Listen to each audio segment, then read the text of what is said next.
Here we are. Okay. I know it's August, but it seems like it's been many years since August was as dead as August is this year in terms of like Sixer stuff. It always, because we used to have early in the pod, we would have the August where we had like Sean Carroll and Chuck Klosterman and like all these like way off topic things. And it just seems like the last few years, there's always been something going on during August. We had a lot to talk about with the Paul George situation last year, and there's been more, let's say, active off seasons where there's been like spillover. Well, we had the Harden thing. The Harden thing, happened in August. Simmons thing, yeah. Now it's much more like 2013, honestly. Like, exciting prospect that's not Embiid exciting prospect, but not going to play. Yeah. Okafor dread. Yeah. Ben, I guess, but he got hurt. He got hurt. Early. Yeah. He got hurt, and also VJ not quite as nuclear of a prospect, right as Ben. Yeah. It's interesting. Full circle. Little regular. Regular. Yeah. It's just like that Grimes thing is out there. Nobody really cares because everybody just figures it's going to resolve itself anyway. Yeah.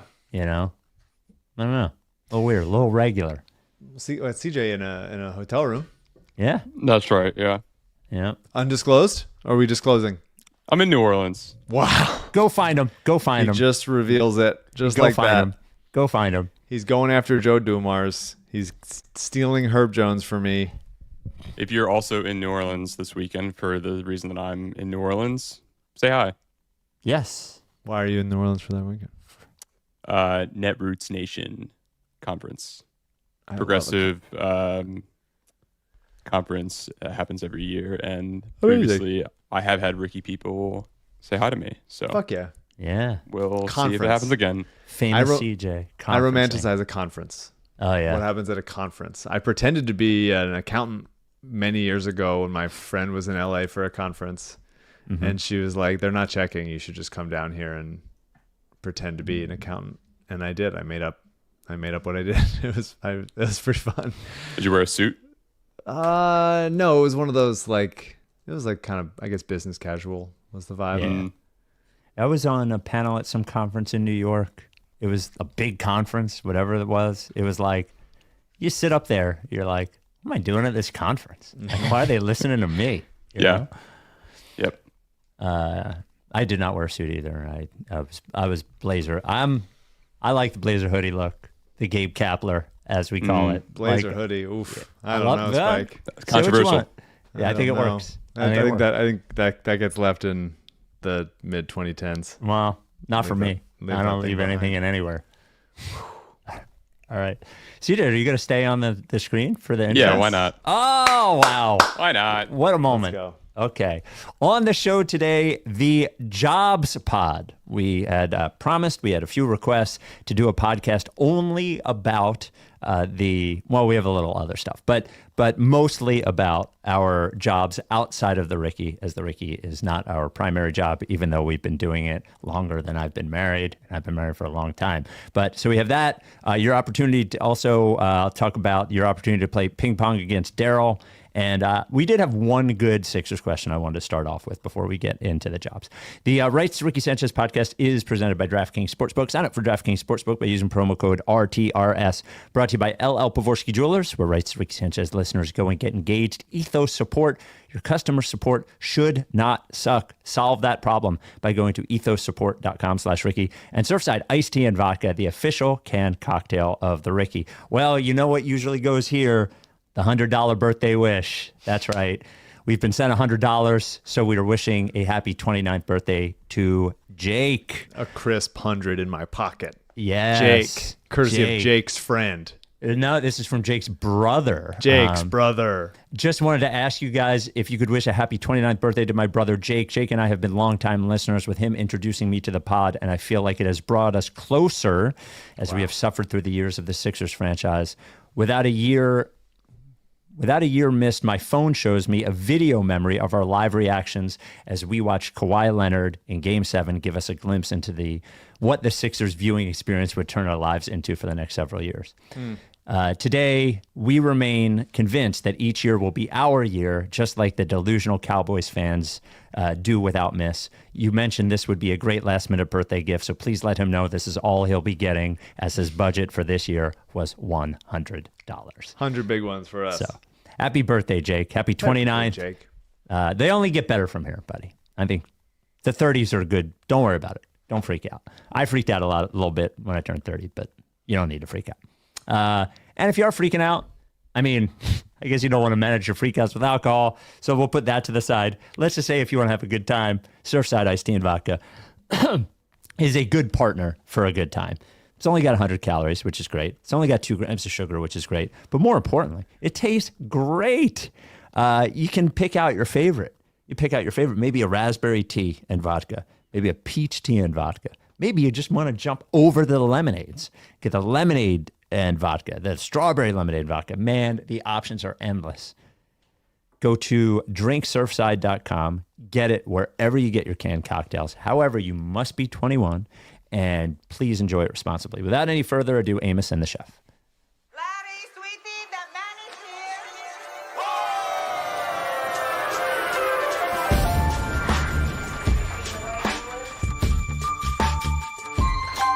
Say the name, I say the name, I say the name. We were right, y'all. We were right. Even when it went wrong, we were right. We was right, y'all. We were right. So say the name. Say the name. We were right, y'all. We were right. Even when it went wrong, we were right. We were right, y'all. We were right. So say the name. Say the name. Say the name.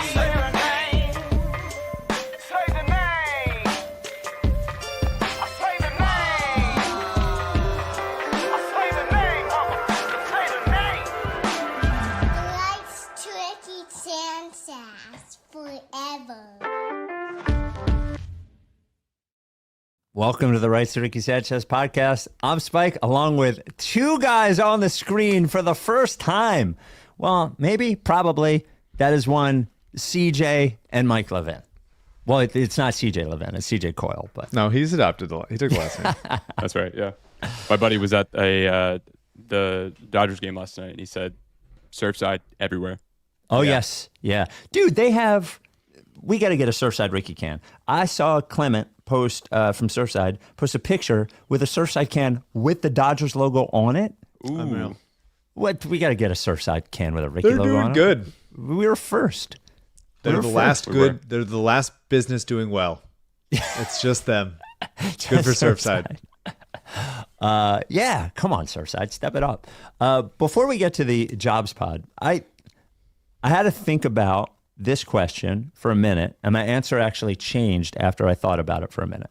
I just want to start off with this one. This came from Chad, writes rickysanchez@gmail.com. Hey, Team Ricky, happy August. Basketball question. If you could pick one team in the Embiid era to have won the title, and only one team, which one would you enjoy celebrating the most? So I had one answer, and then I changed the answer. I want to hear yours first before I say mine. So it's more about the team than what went wrong and why they didn't end up Yeah, advancing in the playoffs. You can just go and make any of these teams have advanced and won the title for your enjoyment. Which one would it be? Well, I think natural inclination is to say the first one, right? Is to say the Dario, Covington, JJ. Oh, Like- yes. And be like, Oh, yeah. That I was didn't even, the I didn't even guys that think of were- that one as a possibility because I didn't think Yeah. they could have won it. But okay, go ahead. Yeah. they got as far as Yes. all yeah, the other ones did. Fair. But I think they're also like, if you're plotting it out, you'd be like, well, you kind of want one or two failures before you want to like build on something. It's really hard because either James Harden or Ben Simmons is involved, Yes. no matter what. I might just say that the 2018 one, the one that lost to Kawhi. I might just say that. So I wound up on that one. Because And Brett was there at least. Like, there it is. That was my tiebreaker. I went and I said, how about the Atlanta one? Because it felt like the evolution of the team. Like, here's their peak. They were number 1 seed, blah, blah, blah, blah, blah. But then I was like, well, if I win a title, I win a title with Brett. If you're giving me a choice, Brett Brown rather than Doc Rivers. Yeah. So I wound up on the Raptors one as well. That was mine as well. CJ? Where were you? 8 when the Raptor series happened? I was 21. I Okay. went to the windmill dunk game, and that was Wow. definitely my peak, most romantic. I'm in love with this team, so definitely that year as well. that's nice. Okay. That's really nice. Before we also- get to jobs, I want to at least float the possibility, because George Niang was traded by the Celtics. Yeah. If the Jazz buy him out, do you bring George Niang home on a minimum? Sure. No issues. He could start. I mean, Yes, he he could could start end power up forward. starting on this team. Yeah. Yeah. Yeah. I think it'd be nice. I think can't play in the playoffs. Can't play in the playoffs, but I don't know about can't play at all in the playoffs, but he will be hunted. for sure. Yeah. For sure, but he would still be very useful with kind of Sure. in every version of the team. He would immediately come in and be like the best big shooter on the team at least. I think he could be useful. Also, before we get to jobs, so I don't know if you remember last year, did I go with Jack? I went with Jack to the ping pong event for the Shane Battier Take Charge Foundation that Ellen and Daryl Morey put on. They're doing it again. So I say ping pong event. Daryl is obsessed with ping pong, and watching it in real life is actually like sort of terrifying. But they do this event to benefit the Shane Battier Take Charge Foundation. The foundation helps kids with like school opportunities who wouldn't get it normally in underserved communities. So they have one in Camden. They had a bunch of the kids there too. It was interesting talking to them, but there was no public last year, and you can go this year. So it is Saturday, September 20th, 2 p.m. to 5 p.m. Your ticket gets you're in the ping pong tournaments. I think Drummond was there last year. There were a couple of 6. Ricky Council was there last year. Unlimited food and drinks. You watch Daryl nerd out at ping pong. He gets very sweaty. Like insanely sweaty playing the ping pong. He's too good at it. It makes you think you're spending too much time doing this because you're too good at it otherwise. But it all benefits the Battier Take Charge Foundation. We're going to have Shane on in September before it will be fun. So We're we gonna will ask him a lot of defense questions. Yes. Shane, let's talk about help defense. Yeah. What would you do in this scenario? So it is September 20th, 2 p.m. to 5 p.m. And we will put a link to get tickets. There are also sponsorship opportunities and stuff, but we'll put the link to get tickets in the description of this podcast. So the Jobs Pod. Yes. We have teased this for a while. Mike is a comedy writer. I am now a sports radio show host, and so many people interested in what we do in our day jobs, as they have listened to us talk for more than a decade. Or at least the people that are listening in August. Yes, are interested. Are interested in this. Well, and I think we're lucky enough to have interesting jobs comparatively. For sure. Not as an insult to anybody who's, accountant or something. But I Hey, I pretended to be an accountant. I had a great time. Right. That's for the people that listen to the filter in. It's to fill an August pod Yeah, sure. like this. This is the best you're gonna get. Yes. So I figured we start with Mike, and CJ is involved because CJ can help ask questions as well. Mike, when we started, I would like you to give a brief career I'm gonna synopsis. lean back because I'm in the hot seat. When we started the podcast, you were PA on How I Met Your Mother, or was before that? God, what year was it? No, I was 2013. I would have been a writer's assistant at that point. So PA is a production assistant. Yep. Writer's assistant is like a step up from that, and you're more focused on the writers and you're in the room and stuff. Okay. So could you give just a brief, but not too brief, from that point to this point? Oh my God. Yeah. Could you? I could. Sure. We're filling the pot. We're filling the pot. Okay, so yeah. started as a PA on How I Met Your Mother. So I was like I was getting dinners and delivering scripts. It was still the time when some actors or executives preferred scripts to be dropped off at their home. So when the writers would finish a draft of something like late at night. That's how long we've been doing this. I know. I was one of the last people to do that. Like that generation, like I'm truly like the end of that. Okay. Because I think by like 2015 or something, nobody was doing that anymore.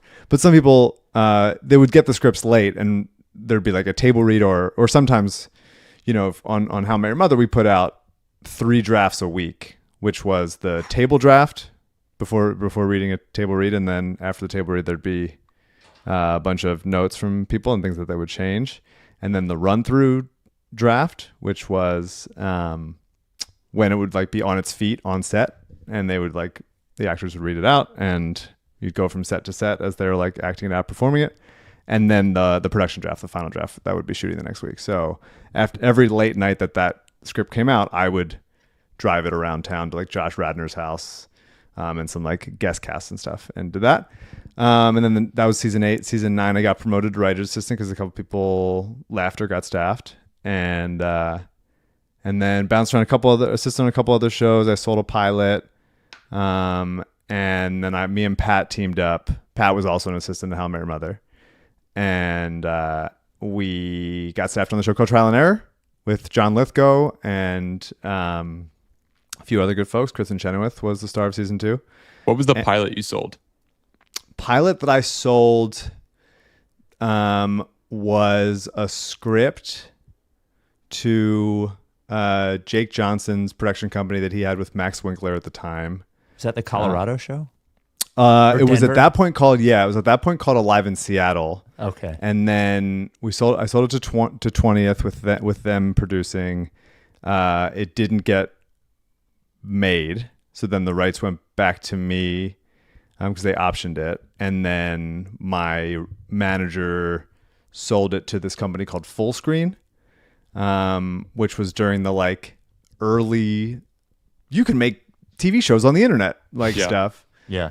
And then we made it, and then we made 8 episodes that I wrote, and there were some good actors in there it was a good experience of seeing something go from like beginning to end. And as we were in the final post-production mix, like doing the sound mix for what, like putting in sound effects and what the music is going to sound like and all that stuff, on the way there, I got a call from the exec at the network saying that the company was folding and shutting down. Oh, bummer. And so it never got released. So we made 8 episodes. I got it into a couple film festivals. Some Reiki people came to some of them, which was fun. One was in New York, one was in Denver. There were a couple of them, I forget. And yeah, but it was cool to do. But it's not available online or anything because of the rights are like locked up in some weird library or something. But anyway, so yeah, did that. Got staffed on Trial and Error, and then me and Pat have been on staff of a number of shows since, which you can see on my IMDb if you want to. I was on it today. Scroll through your IMDb today. There you go. The Ricky's on there. It says we've only done 35 episodes on the Ricky IMDb. Somebody I think I've been more. I think I've been on more than that. Yeah. The Rights to Ricky Sanchez podcast is presented by DraftKings Sportsbook. So I love futures. I love betting futures. So this is kind of stunning. So last time we talked about World Series futures at DraftKings, the Dodgers were the favorite, I think, plus 350. And then the Phillies, the Yankees, and maybe the Tigers were all around plus 800. The Phillies are now the clear second favorite to win the World Series at plus 650. Wow. They like the intro song too. I mean, look, ugly game today, but there does seem to be something special kind of happening. Yeah, it does. Not today's game. I'm feeling a little bit of the juice. By the way, they've never won a Wednesday day game when they've won the first 2 games of the series ever in the history of baseball. Yeah, it's impossible. And then the Tigers and the Astros. Look, betting baseball is different than the other sport. Well, it's not different than the other sports. Well, it's a different sport, but you can bet per at bat. You bet on home runs. You could do same game parlays with a bunch of different player props. And because the game moves like at the pace it does, you can actually bet like pitch by pitch. It's pretty incredible. Do it at DraftKings Sportsbook. New DraftKings customers, you bet $5, you get $200 in bonus bets instantly. Download the DraftKings Sportsbook app now. Use code RTRS. That is code RTRS for new customers to get $200 in bonus bets instantly when you bet just $5 only at DraftKings. The crown is yours. Gambling problem? Call 1-800-GAMBLER. Got to be 21. See show notes for details. All right. If we could just go back one step. Please. Is when it's a pretty specific job, when like comedy writer, when you graduated like at what point were you like, this is what I want to do? Did you want to like act? Did you want to be a comedian? Did you want to write other stuff? Like where did this like lane come from? Never wanted to act. Did a little bit of acting in college. Wasn't good at it. As you guys saw in the in my buddy John Hill's short film, which we unfortunately watched on pod. I thought you were convincing in that. Thank you. Yeah. I think in college I went to Ithaca. You write a bunch of stuff as like a TV production and screenwriting minor or something. And I was just like, oh, I think I'm better than other people at this. And that was sort of just like enough to be like, yeah, maybe this is what I can keep doing. But there was not like a big moment. When I was in the stories I tell in like meetings, 'cause you get asked this question all the time in like general meetings and stuff, when you're like, okay, you're meeting with a company and they like your work, but like they don't know you. So like, when did you know, whatever. The story I tell, which is true, is that in 7th or 8th grade, every was South Park aired on Wednesday nights. And so this is like, 2001 or something like that. Amazing, by the way, that show's still I know, going. crazy. Yeah. And so I'm in 7th or 8th grade, and we would always talk about it at lunch on Thursday during lunch.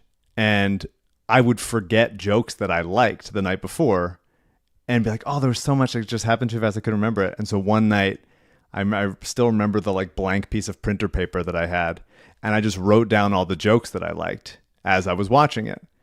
And then at lunch the next day, I like pull it out to be like, let's talk about it. Here's what happened at South Park.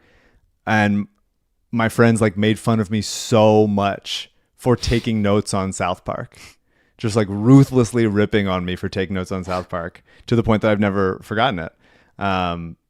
And then that was my career, was doing that. So and that's like it's a nice story, because it is like, but I didn't do that at the time to be like, this is going to be my life. I have a bad memory. So I was just like, I'll write it down. We've heard about Patrick's been on the pod, right? Patrick was on the pod once. Like, you're the only comedy writer I know. Is the writing partner thing, like, is that almost everybody that does that? And then like, what happens? Are there situations where one of you is offered? Like, are you always a team? Could you be offered something separately? How does that? Like, what is the? No, we're a team. We're like one entity. We are a single unit. Like a band. Yeah. Yeah. Like I would say, I don't know exactly, but I only know like TV comedy writing in this sense. There's different. If you're in like sketch comedy or like late night or something, it's totally different. So I don't want to act like I have like every experience. That it's all different. Me and Pat there's probably like, I don't know, maybe every TV show, specifically comedy, I would say there's maybe like a couple writing teams on it, but it's not a majority. But it's not like so uncommon. We're the only writing team on the Office spinoff. But there were other, like Trial and Error, we were one of, I think, 3 teams. And you're more likable as a pair than if you're just one person, and you're also more hireable if you're a pair, because really? you're getting a 2-for-1 deal. So me and Pat split a salary that somebody else at our level or our position would make individually. And what is it about you two together? Like, are there specific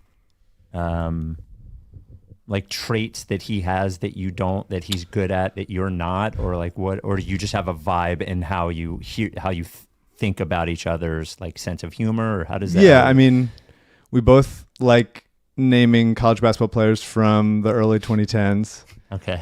So that's pretty similar. No, it's like a vibe. It's a taste thing. I think there's some writing teams that are like, oh, this person's really good at jokes and this person's really good at story. I think that's too binary, and that's not how it is for me and Pat. We both sort of, I think it's just a good balance, basically. If he's very excited, I'm like, I don't know. And if I'm very excited, he's like, well, let's pull it back a little bit. But I would say, yeah, there's always in any partnership, Spike, yours and mine included, there's, I think, a balance that has to like come from stuff, where you're like, okay, this person is doing this thing, so I'll do this other thing, and sort of feel like there's a sort of equilibrium met. Some writing teams are like very, very similar to each other. I think me and Pat are different in some ways, but some are like very different from each other. I'm like, I have no idea how this is a writing team. This is like, you guys don't seem to ever talk outside of the room. I don't know what it is like. So are there, maybe you're not allowed to say this, and you can say you don't want to say it. So you're going into a room, because I'm sure everybody wants to hear a writer's room, but like you two are a pair. Yeah. So I would imagine you're not like vocalizing strategy about how the other person can sort of help you. I guess I just don't know the room enough to know that like you could help each other get your jokes across, or is there like do you play off each other in a way even in the room? That helps get your stuff more listened to, or have higher profile. I think definitely some playing off each other just because we're like, oh, I want to like support my boy kind of thing. Like, oh, he says a joke, I'll like yes and it or plus it up or something like that, and we're like running with it together. But you also don't want to be so stubbornly, oh, our stuff gets in. Like, you don't want to. There's like it's a feel type of thing where you don't want to be too much. Like, those guys are doing their thing, and we like box other people out or something. It's you want to have a sense of like, once you're on a staff, especially if it's a good room or a good staff, there's like where you guys like each other and stuff. You're pretty much just like, it's not. We have never treated it like it's us against them. I think there's some more in some rooms or in some more like established places that have been more long running, where there's people that have been there for like 10, 20 years, whatever. It becomes I'm assuming, I've never been on that kind of show. But just from what I've heard, it becomes like, oh, there's all these factions, and there's for sure factions in like newer rooms also, but not as much like, oh, we're going to like, you have to support me, otherwise they're not going to like that, or you have to, that kind of thing. So it's writers' rooms are really super like weird, unique, delicate workplaces, especially comedy rooms that are obviously very fun, but they're not always fun. It's still a job, and I think they are among the like least understood places, not just for people that aren't in the same business that I'm in, but like even like people on set or actors or like producers, anybody that's not like existed in a comedy room for like months at a time doesn't really know what goes on there. And you would assume that people in the business, especially if you've been on a TV show for a while, would like understand a little bit more, but it's really just, it's a pretty insular, a little bit gatekeepy in I guess sometimes a bad way type of way. It's a really unique workplace for sure. How do you view writing original content versus writing on someone else's show? Like, does the structure of an existing IP make things easier as a writer, or do you prefer the creative wiggle room with developing your own work? Well, the difference, I guess I'm taking your question to mean like writing on someone else's show where we are hired to do it versus like extracurricularly working on our own shit that we will hopefully sell. And so it's super fun to be on somebody else's show because it's a lot less. You're getting paid, which is great. All the other stuff that me and Pat are developing, movies and TV shows and stuff.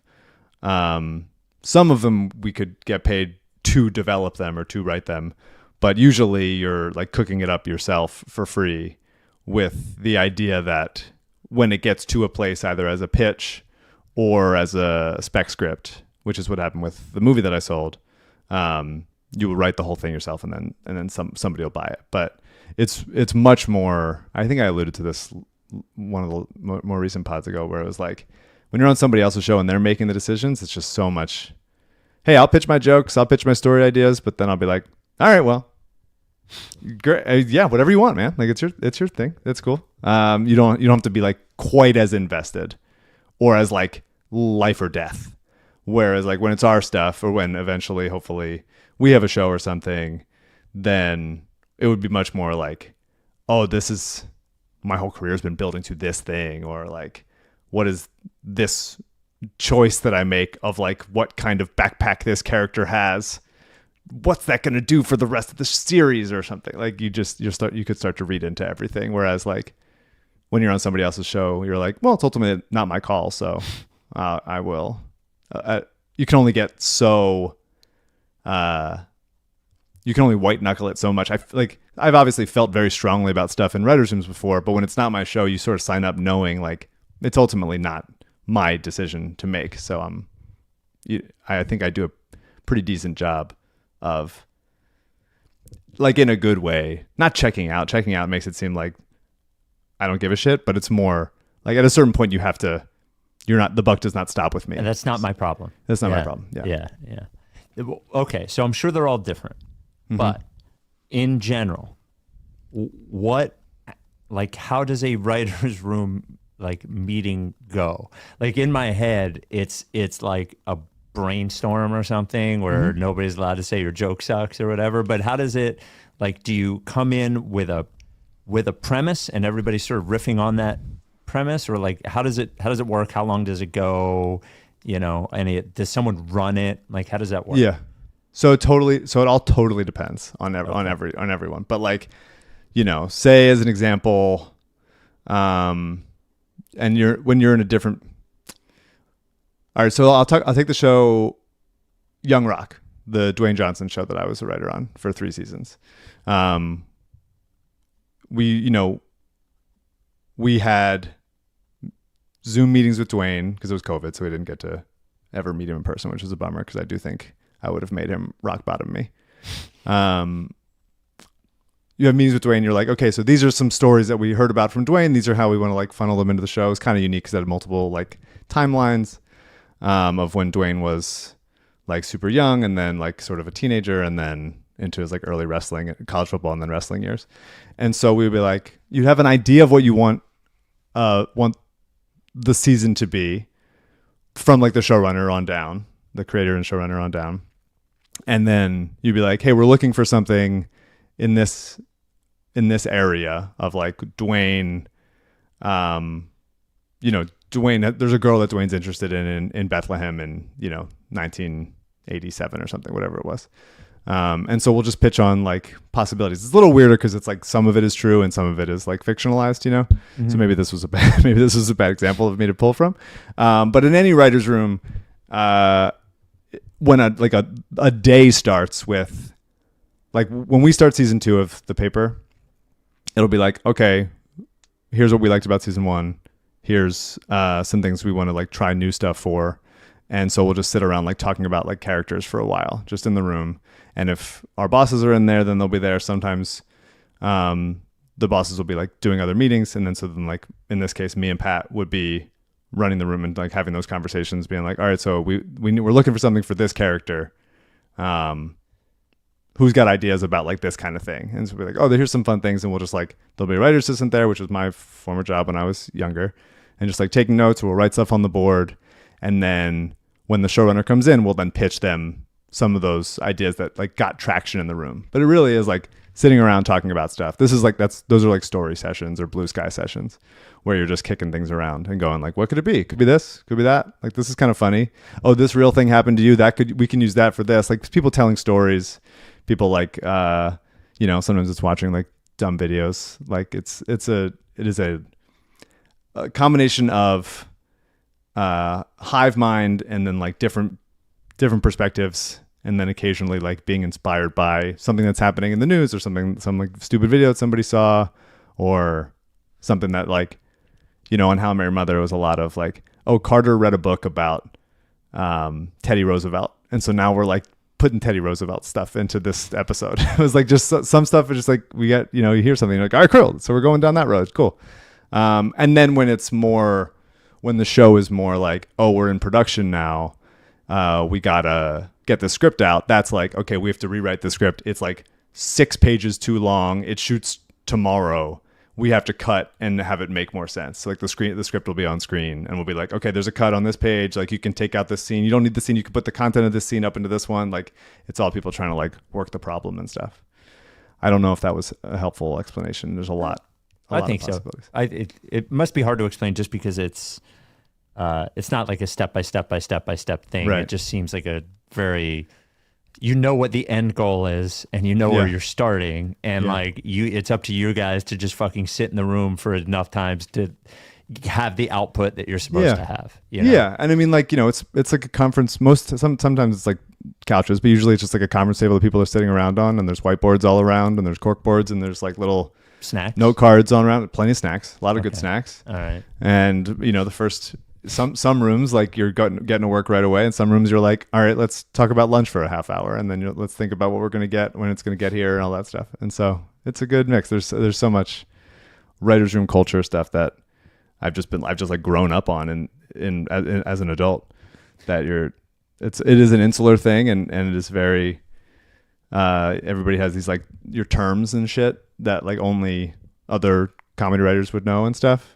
And it feels, I feel very proud to be part of this like club community, the Writers Guild, like specifically TV comedy writers. It feels, I hesitate at any point. Like, I don't like to be labeled or put in a box. I think Spike, you're a little bit like that also, where, they'd be like, someone would be like, well, you're like a sports guy, and I'd be like, well, not really. Yes. Not in that way. Kind of actually, it's a little different. I mean, I like sports, but I like it in the cool way.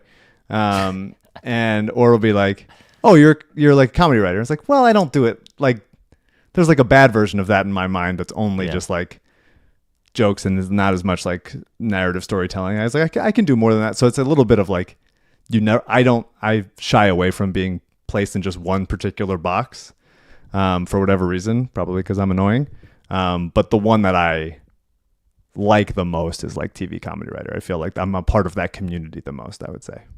The Rights to Ricky Sanchez podcast brought to you by LL Pavorsky Jewelers. He is part of the community of rings. You're goddamn right. The ring community. Look, we're still looking for a ring for the basketball team, but if you want to find a ring to go get married, you can just buy one from LL Pavorsky. Yeah. Mike has. What number are you? Do you remember? No, I keep forgetting. Okay. LL knows. He's got to have a list. I'm sure I'll get a text within 10 minutes. Look, over 400, we're at probably 450 Rights to Ricky Sanchez listeners have purchased engagement rings from LL Pavorsky. You could go into a different jewelry store, get pressured, not be cool, not have a great experience, none of those things, or you go to LL and have an excellent experience, get treated like amazing, whether you're spending $1,000 or $100,000 on an engagement ring. And then you got a guy for a jeweler for life. Need a guy. I know you probably don't. You're like, oh, make an appointment. I get it. But I promise you, once you get over that hump of actually doing it, you're going to be like, oh, this is way better. We don't have to waste time. When we get there, I'll have already told LL what I'm interested in. He'll already have a bunch of stuff laid out for you. He's going to work with you on it. You could ask him a billion questions over days, weeks, whatever it takes to make you happy. You can even do it online if you want. I would suggest going to the store because it's very nice. It's 707 Walnut. Been there a very long time. If you want to make an appointment, 215-627-2252. Email him, lee@llpavorsky.com. Tweet at him, @llpavorsky. He is a supporter of our charities, Mama T's Community Fridge, Providence Animal Center, LL Pavorsky Jewelers. The Jewelers Job Pod coming up. All right, I'm going to start answering questions shorter because I feel like I'm giving very long answers, and I apologize for that. Go ahead. So Ricky listeners have emailed in the past asking you to read their scripts. It seems like having a script for someone to read is something that is very common. How difficult is it really to sell a spec script? And does it still feel like a pipe dream even after getting more experience under your belt for you? It's hard. I remember the feeling when I'm on weird panels. I'm giving a long answer already. When I'm on panels where I'm like answering questions about like how to break in and stuff, I'm very mindful of the fact that like every generation has very different circumstances. So when I was coming up in like, 2012 or whatever, I remember someone being like, yeah, you just like give your script to somebody and then they hire you. And it's like, well, that's just like not how it works anymore. And I was very frustrated by like people at that time who were like in their 40s or 50s or something, who were like, yeah, just do it. And just do it. They'll hire just like get somebody that likes you and just they'll hire you. And it's like, there was like 7 people here and they all just like got handed overall deals at like different studios. And it's just not the case anymore. So I'm saying my experience is no longer what, if I was 22 coming up now, it's just different. It's just every generation is different. It is the thing that I remember very clearly is like how you come to LA and you feel like you're like outside of a gate and like, I know I want to get in here, but there's no way into this. There's no like door. And everyone tells you just like network. You got to just go network and meet people and figure it out. But like it really is that. And you just got to find your people. The way I got my manager was I got a script in the Austin Film Festival, it's just a screenplay, and it wasn't very good. But this manager's assistant read it, and he was like, "What else you got?" And I pitched him this pilot, which became Alive in Seattle, then Denver, and he was like, "Let's keep talking about it." And so he would give me notes on it occasionally, and eventually, when it was good enough, he was like, "Yeah, I think this is good enough. I want to give it to my boss." And then that's the management company I'm still signed with today. Even though that guy then left pretty soon after, the assistant left pretty soon after to go be a producer, I'm still there. And that's who like helped me sell a lot of my shit. And so once you get somebody, even if it's somebody that's like lower level, they have the connections. You kind of have to go from there. So I don't know if that stuff really works anymore. They're buying a lot less than they used to, whether it's from anybody really, but you also have more opportunity to like, build your brand online and TikTok and shit than there used to be. So it's really, there's no one way that works. Just like winning, like building a championship team, like there's no one way to do it. And you gotta get lucky, and it is definitely possible to do that. Do you ever get worried watching other comedy stuff that you're going to subconsciously be influenced or like think that you're like, shit, that's funny. Should I rethink how I write? Or like, does that ever get into your head when you're watching other things? Yeah. If something seems too similar, I think that's, I like watching stuff and knowing that no matter what I watch and enjoy, it will then go through like my own funnel of like how I write and the stories I kind of like to tell. So I'm not worried about like copying so much because like it's still like through this distorted filter of like everybody's got their own voice at this point, I think. But I like using it as inspiration and stuff of like, oh, they did that. That's so smart. Like, how can I do that in my own way, kind of thing. In 2020, Patrick came on the podcast. Yes. He said his dream project was rebooting Heavyweights. He always says that. From the creator of the Mighty Ducks, you later went on to write for the Mighty Ducks Game Changers. Yeah. Mike, you did not answer the question on that podcast. Do you have a dream project to write on? I don't know. I still don't. I think there's just not that. I don't want to be on, like, I have a friend that writes for The Simpsons, which is like crazy cool. Wow. But it's like, that's so daunting to have to like have decades of things to watch. South Park we talked about. As far as like shows that were just on, I would have loved to have written for What We Do in the Shadows. I thought that was an awesome show and really, really funny. And I would have had a good time doing that. Couldn't get into it, man. It's really funny. I understand. Any comedy is sometimes, if you're not like really in love with the characters, like hard to get into, because it's not like, I gotta see what happens next. Like it's not quite that. Yeah.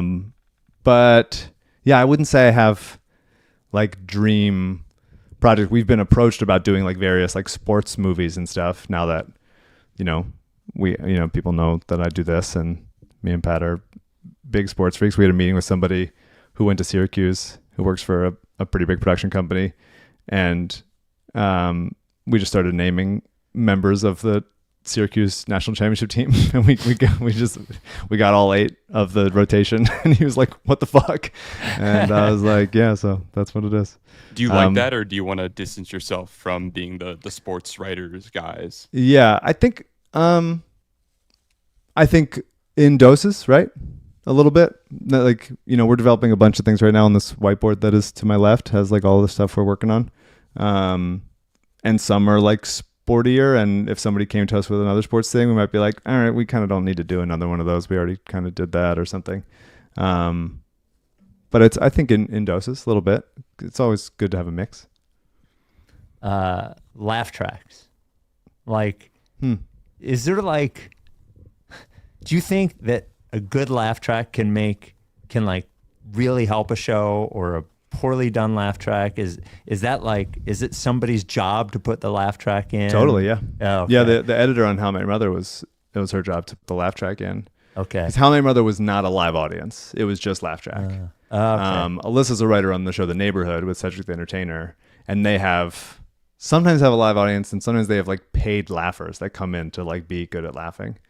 I think so. There's all sorts of different ways to do it. I haven't worked on a show with an audience or a laugh track as a writer. I did as an assistant a couple times, but I haven't been there as a writer. No, that's more. So I've been more on single cam and like mockumentary and stuff, which is what the paper is.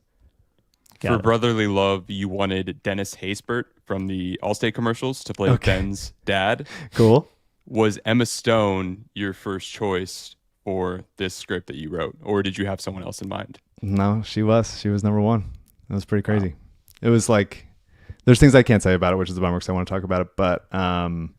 But yeah, there was a particular thing that she did, and be like, oh, it'd be cool if she could do this thing for us. And we kind of wrote to that. And then when we sold it, the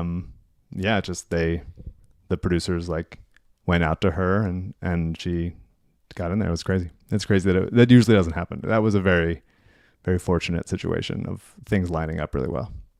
I'm sure you get writer's block. Do you have like a thing you do when you get to a spot where you can't think of stuff? Like, is there do you have a way to get out of it? Do you have No. Okay. No. Right. Sometimes it happens. Sometimes you're just like tired and you're not thinking very well. Yeah. And like, you know, it's different when you're writing by yourself versus when you're in a writer's room. When you're in a writer's room, you just kind of need somebody to have like a decent idea. And then you go like, okay, we can latch onto that. When you're by yourself and you're just staring at the thing and then being distracted. And then like Sixers Adam texts me a trade and I'm like, well, like I'll go on the trade machine for a little bit. And then I'll be like, fuck, it's already this time and I haven't done anything. So, I mean, we've been, the paper ended in December, season 1, and theoretically starts back up kind of soon. So we've been at home writing a bunch of our own shit now. So there's definitely time when you're like, it's, you know, I'm supposed to have been writing all day and I've just haven't had it. Sometimes you just don't have it, you know? And, it takes it. Then you're like, fuck, we're actually right before, the reason I was 1 minute late for this podcast was because I was in a good rhythm writing. And then I was like, fuck, I gotta do this thing. So, there's good days and bad days. That's how it goes. Are you able to work on, well, like when you're staffed on a show, writing versus developing your own stuff? Are you able to do that in tandem, or is that generally reserved for the off season when you're not currently writing for a season? It depends. If you're doing something like actively developing while you're on another show, while you're writing on staff, you kind of have to. You're like, well, the producers that we're working with are like expecting something. And I think it just depends on how hungry you are. Like some writers are like, I'm good. Like the hours are crazy and I have a life and I'm not going to like, you know, work myself to the bone to develop other stuff. If the hours are good enough, then like for sure, sometimes the hours can get obviously kind of rough and that makes it harder to develop other shit. But I think it is healthy to have something else you're working on so that when you have a bad day at work, which happens all the time, you get to go like, all right, well, fuck you guys. I got something I'm writing on anyway. Like, you know, it's good to just, I think, keep your brain active in that way. Cause you can get, even when I'm writing at home, it's a little grass is greener, right? When I'm on a show, I'm like, God, I can't wait to just be home so I can just like write this shit and like finish this thing and like work on it all the time. And then when I'm home, I'm like, I can't wait to be in a writer's room where it's like not my fucking call. And you can just like, somebody else can decide it. And I can just like get paid regular and like have lunch brought to me every day. And it's like, won't that be nice? And so it's always, it's a mix is really what it always boils down to. So we should either switch jobs or we should make this the Mike Job Pod. Mike Job Pod. Yeah, I got so that's many it? questions for you, Spike. I got a million of them. All right, so we're Yeah. breaking up into two. We already solved Break it another up into August two pod. pods. Yeah. Okay. Well, then we do it we're doing this weekend, right? Yeah. Bang. Okay. I just want to make, because I have like, I'm looking at my list and I have like a lot of other questions. So, okay. All right. Yeah. Yes. I gave long answers. I'm sorry. Well, no. I find it interesting, so I'm sure listeners will find it interesting. The Rights to Ricky Sanchez podcast is brought to you by Ethos Support. Neither of us do customer support, but both of us like customer support. In fact, I will say, here's a bad one. I always like to say bad one. Ethos Support can make sure that yours is not bad. My mortgage, if you don't know this, like your mortgage can just be sold to another mortgage company. Then all of a sudden you have to pay this other mortgage company. Yeah. My mortgage got sold to a different mortgage company. So they sent me a thing. Here's your loan number. Sign up online. Signed up online, like wouldn't work. Called on my way home, tried every button option they gave me. It all kept saying that it was wrong. It told me my own social security number was wrong. I could not talk to a fucking person. And I have to get them thousands Speak to a of representative. dollars. Yeah. Speak to a representative. Yes. And it didn't work. 0, 0, 0, 0. No. Ethos Support knows that if your customer support for your company is great, you will love that company, even if there's something wrong with the product, right? If they can fix your problem. If your customer support is bad, if it is frustrating, if they don't get back to you in time, like if they don't answer the question, then they're unhappy with your brand. Ethos Support, what they can do is, if your customer support is not great, and I'm telling you, good enough is not what you're aiming for. Great. They can put together a customer support staff for you that is great. That is, you call up, you have a question, they know enough about your brand to answer the question. They can solve the problems. They don't want you dealing with AI like support drives you crazy. If you've ever been on the phone with one of those are weird too. They don't want your customers to have to press 8 buttons to get to a person. Whether you want phone customer support, email customer support, social media customer support, chat. In as little as 2 weeks, Ethos Support can put together the whole team for you. You will tell them what you want. They will find them. They will help train them. They will hire them. All you do is pay Ethos Support. Another good thing, there's no contracts. So if you're not happy with the solutions that Ethos Support gives you, you can walk away whenever you want. What I want you to do is go to ethossupport.com/Ricky. That is ethossupport.com/Ricky, or call or text Blair, the tip top at Ethos Support, at 240-593-2485. That is 240-593-2485. Your customer support should not suck. Let Ethos Support fix it. Okay, back to Mike. Back to a real job. Yeah, back to real job. Now I'm looking to. Do you have like? I know you're not big on lists, so I won't even say Mount Rushmore to you. But what I will say is, like, do you have a hierarchy of this is what I think are the best, like 5 like situation comedies that I've ever watched, like that are like the holy grail for you personally? I mean, it's so hard because I guess maybe I should as just a fan, or like as far as like what I want to do as a writer. I would say as a fan. Like the things that you, because they're intertwined, right? Because you're not watching shows like a normal person watches shows anymore. So it's not what you would want to write for, but there's something about it that you really, really like, Yeah, I mean, I would say honestly, I mostly what I watch now is more drama, because comedy feels like work. It feels like I'm either jealous that I'm not on that show, or I know people on that show who I don't like. It's like, okay, don't want to do that. Or it's just like, it feels like I'm listening to the story and be like, you could have beat that joke, or I could have beat that joke, or whatever. Yeah. So I mostly watch drama, but as far as like comedies I love, I mean, like I love Seinfeld, Friends. I love The Office. Those are shows that we just constantly watch. I love Sex and the City. Can I pause for a second on that? Yeah. Do like people seem to like there's like revisionist Friends history now is like actually that sucks and actually that sucks. Like it's definitely of a time, and there's things that like Yeah. really didn't age well. yeah. But there's But it was also like done for that time. Yeah, you know, for sure. I think sometimes. I Okay, think all right, I continue. think it's definitely like a comfort food. I think the special moments in Friends are really, really special. And just like any show, you make that many episodes, like they're not, every joke is not going to be like a 10 out of 10. Yeah. Yeah, there's I guess other comedies that I like love. I mean, I love Parks and Rec.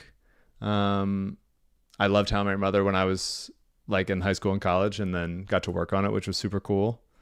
I don't have I mean, I loved Reservation Dogs. I thought that was an incredible show. Came out a few years ago. It was on FX. I thought that was amazing. I love American Vandal, written and directed by my friend Tony Asenda. I remember that. I thought that was an incredible form. There's a lot of stuff. I like Martin. Trying to think of others. But yeah, I really think it's hard to do. I love New Girl. I thought New Girl was a great show. It's so much of comedy is like, what is the vibe between the characters and what are the actors bringing to it? Whereas I think you can have, I think you can have a drama that is well written enough that like if everything else is bad, can still be good. Whereas like a comedy, like everything has to work for the comedy to play. Like the actors have to be like perfectly cast. They have to have like a really cool vibe together and a good rhythm. And Always Sunny is another one, obviously, where you're just like, you want them to feel like these people really could be hanging out. These people could really be friends. And I want to be friends with these people. Like that's kind of that's what Friends had. That's what How My Mother had. Martin. Yeah, all those kinds of shows. So I think when a comedy works, The Office, obviously, like it's such a special cocktail of like, how did this happen? Like it's truly like an you can't plan it out. Whereas I think like The Pit is a show that I really liked. I enjoyed it. It was on HBO Max recently. And it's like, those actors are great. I have nothing against any of those actors, but like the strength of that show is the writing, like the concepts and like the editing and how like it just keeps moving and moving and moving so fast.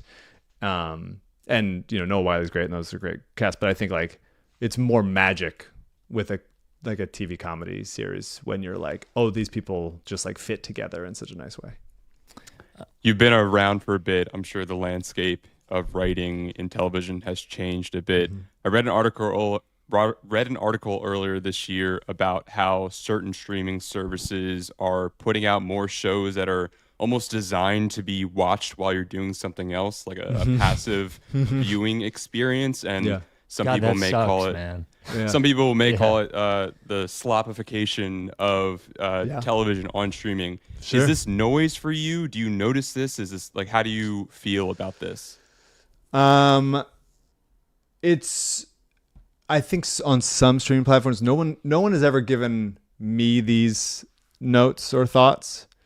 But I've heard from other writer friends where, for some streaming platforms, or whatever, they're like, hey, just like keep repeating the same information that you had just said because people are not paying attention. And I'm like, it makes it really hard to write.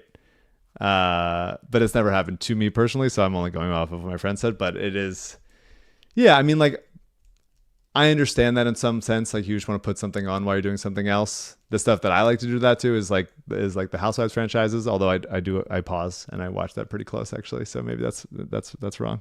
Or just syndication shows, like just put on The Yeah, Office. but that's what we do. We fall asleep. We fall asleep to The Office and Seinfeld and those kinds of things.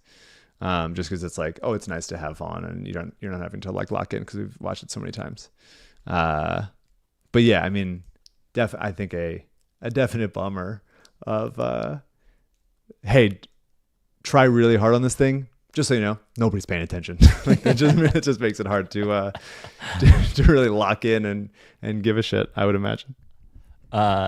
So my wife and I really liked. I didn't think I was going to like it, but then I found myself laughing all the time. Shrinking. I forget which platform it's on. Apple. But- I haven't watched it. But one of the things that I realized, because I can't just like something, I have to think about why I like it, because I'm a psychopath. And one of the things that I noticed I liked is that there were like tender moments, and I wouldn't say lessons, but like you really cared about people in a way that reminded me of like 80s sitcoms and like early 90s sitcoms, like Family Ties or something, where it was funny, but there's also a story and you cared about people. I hadn't thought, but it just feels like maybe after Seinfeld or with The Office, I feel like there's not as much of that. Like, when you're writing, do you guys think about how much is funny and then how much is about making people care about people, and whether there's even a point to the story? Like, how do you balance all of those things? Well, it's different when you're writing for like a family show. Like Pat's older sister created the Doogie Howser reboot, Doogie Kamealoha, which is set in Hawaii. And that was much more like lesson at the end kind of thing. Yeah. It was on Disney Plus. And so you're like, all right, so now we're thinking like this is a sweet moment between like the teenage girl and her dad kind of thing.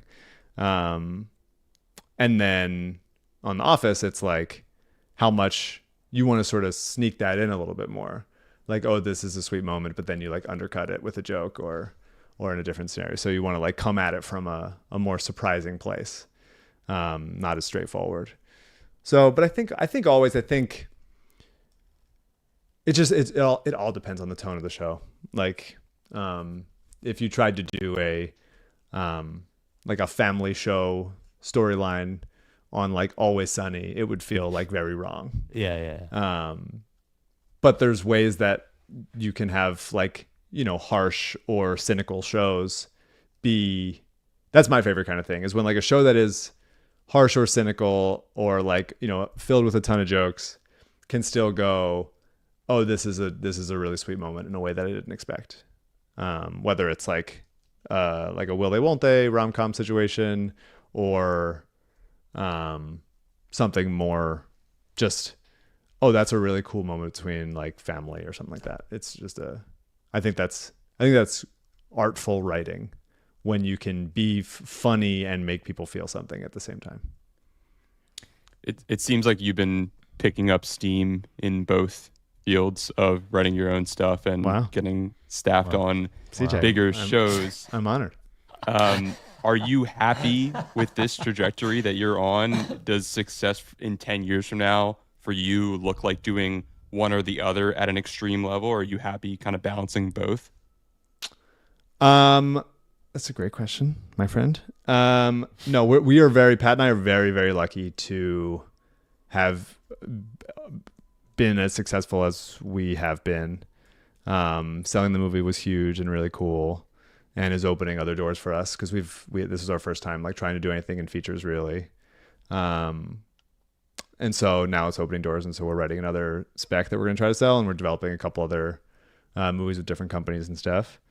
And then The Office is it's a huge credit, so it's really exciting to be a part of like, since How I Met Your Mother, really I haven't been on a show that has like, let's say like, some generational cachet, I guess, and people like are excited to hear about it and go like, whoa, that's cool. Whereas like, you're on a show, it's the first season of a show, and you go like, when's it on? What is it? Who is it? And you like know somebody or something. But I mean, I think I love being on staff of someone else's show. We want to create our own show at some point, and we've tried to, and that's just like sort of going through the process of that. And being on staff is so special and such like a cool community of it's just such a cool place to work and a way to make money. I feel very lucky that I get to do it, but I also really like the fully packaged completeness of like writing a movie script and being like, this is, whatever. I think this is like 101 pages and it tells like the full story, and like you can see it. Here it is right here. Like, go make this movie like right now. it's ready to go. That is cool. It takes a lot of work because you're having to write it and rewrite it and break it and come up with like new beats and make sure all the characters like line up and everything. There's no like holes in it and stuff. It's so much work, and I think it takes us longer than I would like it to. I wish we could be a lot faster at it, but it just takes a ton of time to make it as good as you want it to be before it's like ready to be seen. But it's very gratifying when it's done and being like, I feel really proud of this 100 fucking page thing. And TV is just easier to do because it's a lot shorter. And when you're on staff, somebody else, you're like, oh, we're just hanging out. And it's sort of on a good show when it's well run, like it sort of happens like magic a little bit.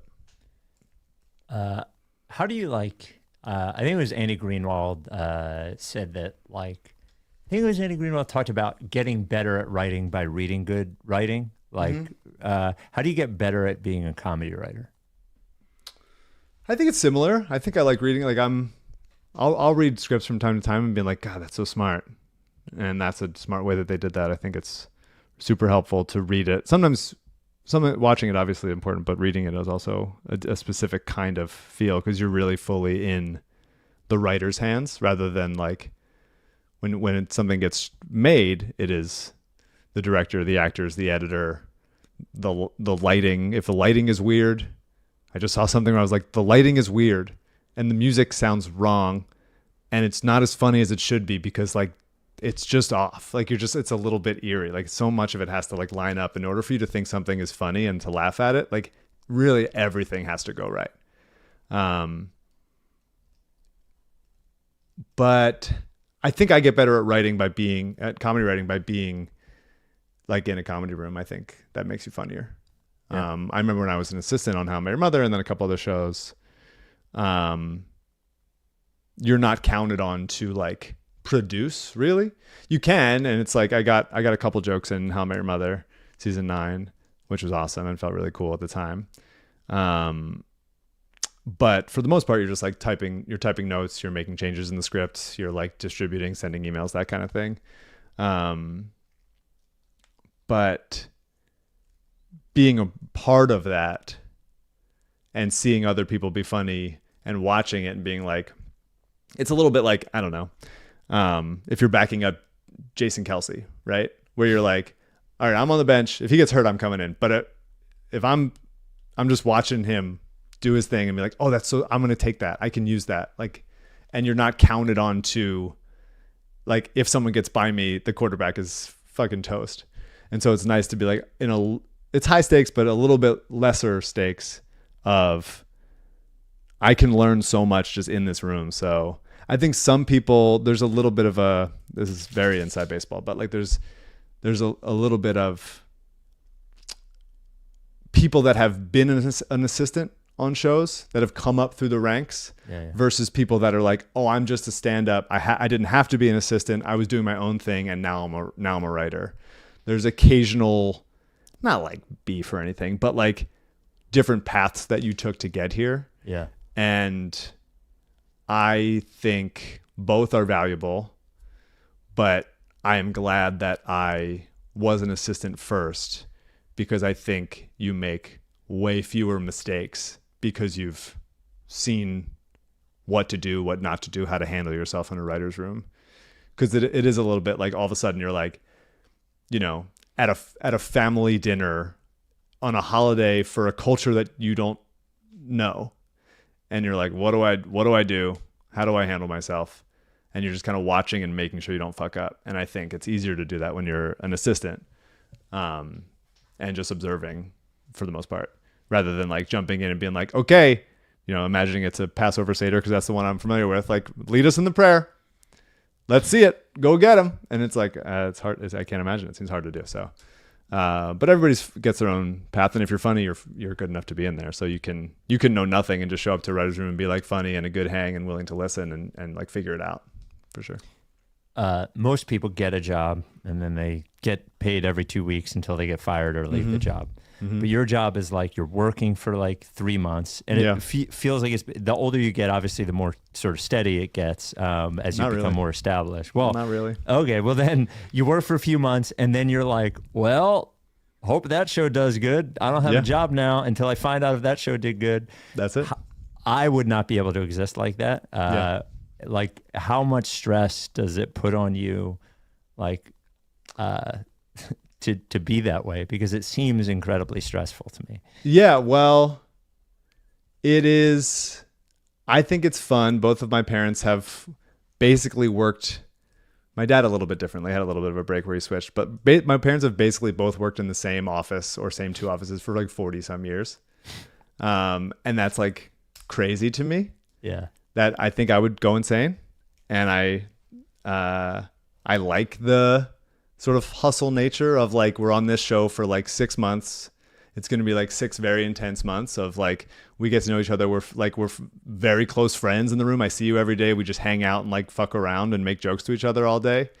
And then like, that's that. And I'll see, maybe we'll get a drink from time to time, but like, I got a new family to like go become very close with on the next one.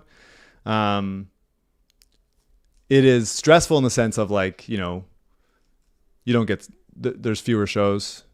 So it's harder to get staffed for sure. Yeah. And so I have a bunch of friends that like haven't worked in a while. And so they're trying to sell their own stuff and pick up little jobs here and there. But yeah, it's, you know, it pays well when you're working, and it pays well because when you're not working, you don't make any money. Right, and so I'm pretty good at like not overspending and not, you know, and knowing that like, okay, we're going to be here until this time. And so then I'm gonna have to make it until hopefully that time with the money we got and stuff. And the fact that both Alyssa and I are in this business. So like we're both in that same boat of like, well, hopefully one of us gets a job, like that kind of thing. Selling the movie really helped, and hopefully that'll open more doors. But like, yeah, it's definitely stressful when it's not going well. When it is going well, it feels like really very cool and very fun. And I like having breaks. I'm sorry. Go ahead. Correct me if I'm wrong. When you're staffed on a show, you and Patrick, you split a paycheck. You have a general idea, being in the union, depending on what level the show is, how much that show is going to pay you, right? Yeah, there's minimums. It's like how long. If it's like, oh, the show is going for like 20 plus weeks, you make this at this level, kind of thing. So when you're writing an original spec script and you find out that it's getting picked up, how are you able to gauge? Is it a similar process for knowing how much you're going to get paid for this? No, definitely not. So it's different. It's spec script is a little bit of a versatile. All these terms are like different, like overlaps and stuff. So a spec script is basically just a script that you wrote speculatively, as in on your own by yourself. The idea that you could sell it for a lot of money. There's like speculative, like gold mining from like the 1800s and stuff. I think that might be where it came from. I don't know. So we wrote this script. We started writing this movie, which I wish I could tell you about. Can't even tell you the title. We started writing it in like 2018 or 2019. And we would like come up with the idea and then write a draft of it after like outlining it and stuff. And then we would get a bunch of notes, but then we would get hired on this other thing and be like, okay, we put that aside for a few months and that kind of thing. So we, at all the time we were working on it, we weren't making any money off of it, and hoping basically that when it was good enough, we believe in the concept enough and us as comedy writers that we could get it there. But you really have no idea. You really have no sense. The reason why we made good money off of it was because multiple places ended up wanting it. And so then you get into sort of like it was not a big one, but a smallish, big for us, not big for like the industry, but like a little bit of a bidding war, which is very cool and very fun to like be a part of and be like, holy shit, fucking somebody wants it. They want it. Like fucking give us $10 million. Let's fucking go. Like it's this like over the course of a few weeks where your agent's like, oh, the price went up. The price went up. This is what it is. And you and Patrick are just like, holy shit. I can tell you. Okay, so we wrote the script. Michael Weber, who listens to the podcast and is a good friend of ours, Sixers guy, Philly guy, also repped at my management company. That's how we knew each other, because he liked one of my Sixers tweets back in like 2013 or something like that. And I emailed my manager. I was like, is fucking Michael Weber a Sixers fan? Like, what's going on? And he is, and we're very close. By the way, I saw Embiid's first game with Michael Weber. Amazing. Amazing. Weber is a big time screenwriter. He wrote 500 Days of Summer and The Disaster Artist and a bunch of other great movies, with his partner Scott Neustadter. And so we were sort of like, he was sort of partially on as like an unofficial producer while we were writing it. And then when it was officially like done, we during the writer's strike in 2023, right after my honeymoon, we basically, Pat and I picketed for like 3 or 4 hours a day and then came back and finished writing the movie. And so like that was during the strike, because you can write your own stuff. It wasn't set up anywhere, so we were just writing our own shit. If it was for a movie, if it was like we were writing it for Universal, they were paying us to do it, then we couldn't have written it. That would have broken strike rules. But we were just writing our own stuff, and so we finish it right around the time that the writer's strike ends. Weber officially signs on as a producer. We go to like a couple production companies, and attach the one that was most excited about it, which is this company 21 Laps. They've done a bunch of good stuff, and they did Arrival, the movie Arrival, which I love very much, among other things. And then from there, it was like there's different kinds of strategy of how you get the script different places. We could have decided to. This is all new for us. This was our first time doing all this kind of thing. Do you have a number in your head at that time? I had no idea. Nothing. Okay. But then one weekend, it was like, okay, our producer, Weber, our managers, like kind of decided on strategy because we didn't know anything. And we're like, all right, here's what we're going to do. We're going to send it out this weekend. All the studios are going to read it this weekend. Hopefully there's like a bidding situation. So script goes out Friday night. That's a very 1990s type of thing to happen. There's like a hot script. And around Sunday, we started hearing that like it was going well and there's going to be offers. And then on Monday, we heard that Universal had the biggest offer and that they were going to go with Universal. And so that was huge. It was so fucking cool. It was the kind of moment you dream about, for sure. If your manager got a call from Josh Harris's people. Okay. And it was $5 million to write a comedy with your name on it about like a sitcom about Josh Harris. And Josh Harris is just the coolest guy. Totally. And like everybody loves him and he's so Absolutely. Funny. He's so hot. Yes. Would you and Patrick write that? Hell yeah, dude. I'm in. I'm signing on. Josh, reach out. So Brotherly Love was this pilot that we developed with Spring Hill, LeBron's company, with Ben Simmons and his family. By the way, like as part of Ricky Lore, if you've only listened in the last like 4 years or whatever, crazy. The fact that Mike had this TV show going on and we had to talk about the Sixers, but like Mike was working with Ben Simmons. Yes. It's a very funny. Could be corruption or whatever. I don't know. What's that? Could be corruption, I guess. Yeah. I was complicit in his downfall. No, it was before. It was his rookie year, I think. Rookie year or second year? I think it was second year. Yeah. And it was like we sold people could, what was it? We sent it out to people for charity or something like that a couple years ago. Oh yeah, we sold it. Yeah, we sold. I think we sold the PDF for charity. Yeah. We donated it all to charity. So people have read it, and like there are things in the script that happened that are like that actually happened, like after the fact, as if we like predicted it or something. But including the like forgetting how to shoot stuff. But it was a half-hour comedy for NBC that didn't end up going. But we got paid for it, which was nice. And because we were like at that time working with them, Ben won Rookie of the Year and then invited me and Pat to his like Rookie of the Year dinner.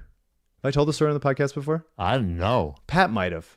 No. when he was here. It was years ago, but He didn't. I don't. Oh, you think just so. listen to it? Okay, so we get invited to it. That is the weekend that I am in Denver for the film festival. For Alive in Denver, so I couldn't go. Oh, Pat went, which I think is probably good. Pat went, sat across from Rich Paul and Josh Harris at dinner. It was a dinner of like 11. It was not that many people. The Rookie of the Year trophy is like right in the middle of the table, and I was not there. And I'm glad I wasn't there. I think it would have been weird. Also Josh Harris would have shaken my hand weird. That would have been tough. Yeah, it's already in the intro video, but this would have been Ben's rookie season. So. Pat has that story and that's fun for him. And I'm probably happy to not have been a part of it, for a bunch of reasons, but yeah, I mean, it's a crazy part of this podcast lore and the lore of my career, I guess. Fucking, they try to ruin the podcast by hiring you to write the show. It didn't work. They didn't pick it up. No. What's Spike? This is my last one. Yep. Spike, Mike? What is something that people don't understand about your job? Something that's commonly misconstrued?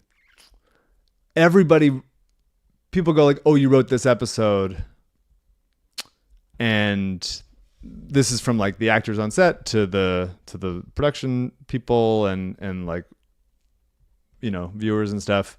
If you write an episode, you really are like shepherding it the whole time. But really everybody is writing everything.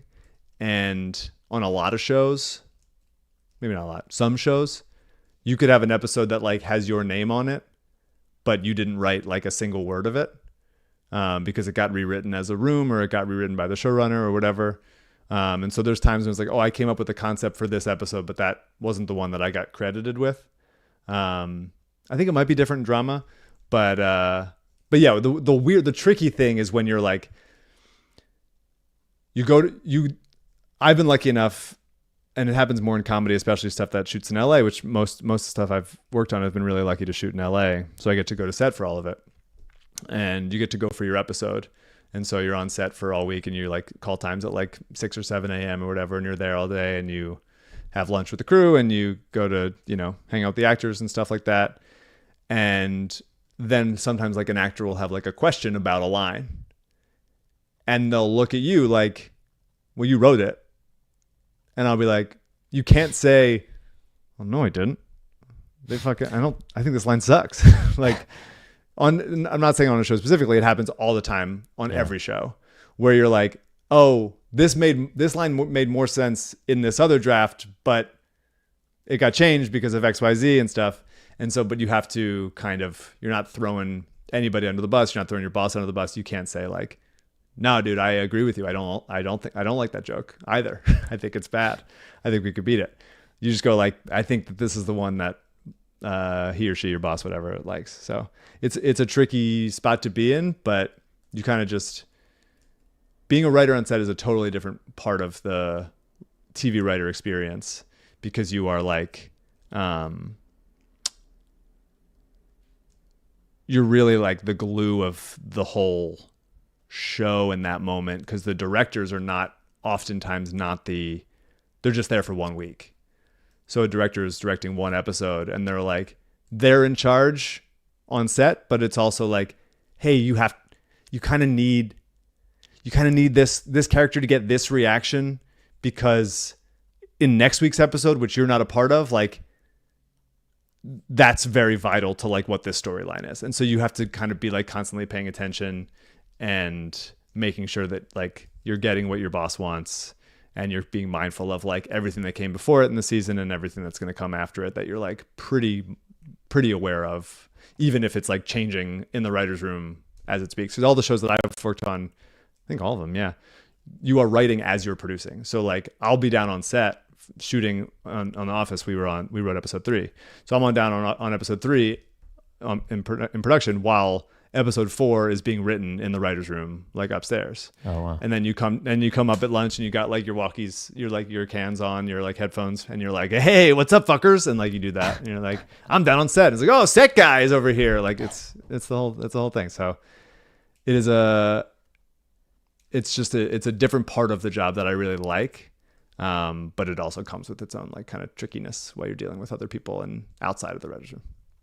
Well, keep your eyes open for It's Josh, the new It's Josh. sitcom from It's Josh. It will cost $5 million for me to do it, Josh. But the price You're has gonna been look set. so funny and hot in that show. Oh boy. man. I hope this was useful. I mean, there's a million. It's a really weird job. It's a very Yeah. weird and unique job that requires a lot of explaining and context. I like it. I like it very much. I'm glad I get to do it. I feel very lucky that I get to do it. Yeah, it's a cool job. It feels like an insane amount of. It would stress me out to try to think of funny shit all the time, and not just like it. Everybody thinks I did stand-up comedy one time. Mm-hmm. I did 2 things in one night, and it's one thing to think that you're funny around your friends, but then it's another thing to have to specifically write things to be funny. So it's I can't even imagine it. Like, so it's an interesting job, but it's amazing to me that you or anybody can do it because it seems so stressful to me. It's very fun. It's fun to be like, hey, we need to beat this joke. And then in the next like 90 seconds, everybody's pitching like rapid fire joke alts of like what else it could be. And it's it's when it's cool, man. I feel very lucky. Well, congratulations. The Job Pod, the Mike Job Pod. The Mike Who Job would have thought? Hope this was Thank you, useful Mike. to anyone. I'm sure it was. I'm CJ, sure- great questions. We're going to do it again for Spike Yes. in a couple days. Yep. Yes, sir. Part 2 will be this weekend. Until then, enjoy August. Are you down with TTP? Yeah. Job face.